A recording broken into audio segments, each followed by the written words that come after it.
Hoş geldiniz. Ya versin. Şişlər zəif vursun ata. Yoxdur ya zəif vursun da kebab az, ət az. Ne olacak? Et olacak. Et olacak. Et olacak. Et olacak. Her şey olacak. Ne deyirlər? Yəni qaqa bu çəkə bilir şişə.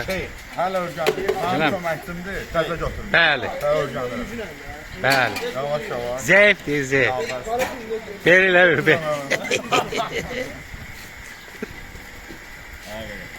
Kömürün yaxşıdır ya. Hamın yerimə. Kömürün yaxşıdır ya ata. Yaxşıdır, xoşum gəlir. Bəli. Azda qal. Birazdan yenə də xəbər edəcəm. Gələrsən. Bir daha baba. Bir daha baba. Yox, sənin maşının aldı. Yox, bir dənə yeter. Fırlanmaqdan əsas bir dənə bax. Baba görsən. Neydi o? Öyrənirsən də ya. Məşq edirəm, məşq. Kafeni işlədə bilərsən, nə plan? Bəli. Altından girib üstündən çıxar. Ha, altından girib üstündən çıxar.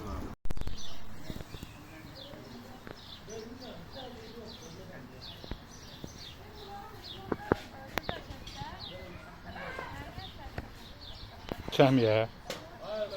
Hacı ha.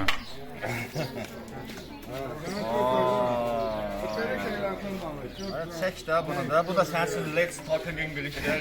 Bəli, bəli. Let's cooking kebab. Bəli, bəli. Ha, gör qaqan non çıxardı. Baba, bu burada. Qaldır. Baba, bu burada. Baba, bu burada.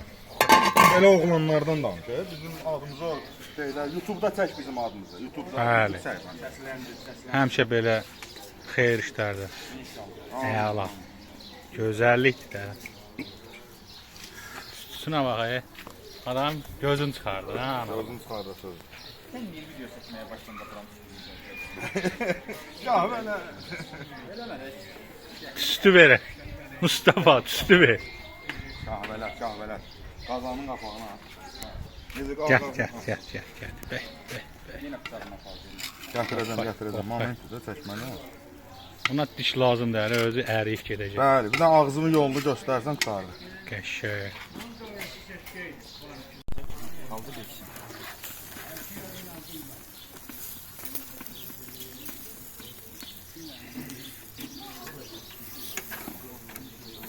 Bəs sana, bəs.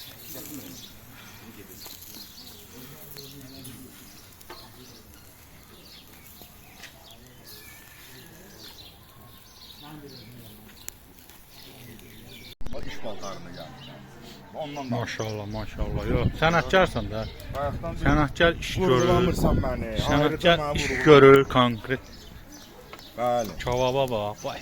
Ayrıca bir vurgu. Bilirsən bu nədir? Bu sən nədir? Buna Benim elə. birəsi o da elə. Buna mədə lazımdır, bu özü gedir. Özü gedir. Bir dənə bağırsağın yanını göstərdir. Ənvər demişdim. Bu yerimizdə. Xoşuma gəldi qardaş.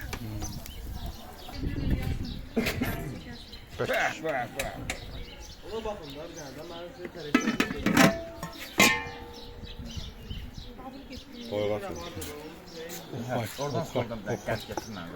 Hoppa. Buna çalasın bax.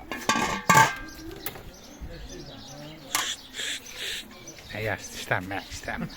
Onlar usta. Evet.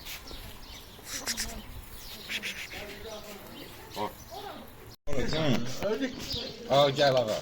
Hacı onun nə işi var ya burada sən? Mən qabağımda otsam da. Mənim nə ki dostdaşımın makanı hamısı ya. İş yoldaşlarım var. Hamısının arkadaşlar bu kişinin salam məleki varmış. Ha, polis işçisi oldu. Polis şey o var. Polise dəxli yox idi onun. Bu yani. Ha, yadımdadır, sən kimlərsə deyirsən o bir Mirza deyirsən tanıyır. yenədən oturub durub kişi ağıllı başlayıb. Mirza bizim zavqarımız olur. Sonra əvvəli şoför yoldaşımız olur. Sonra keçib olub zavqa. Ağa dedi ona görə. Qardaşları. Ümumiyyətlə boy polisdən sonra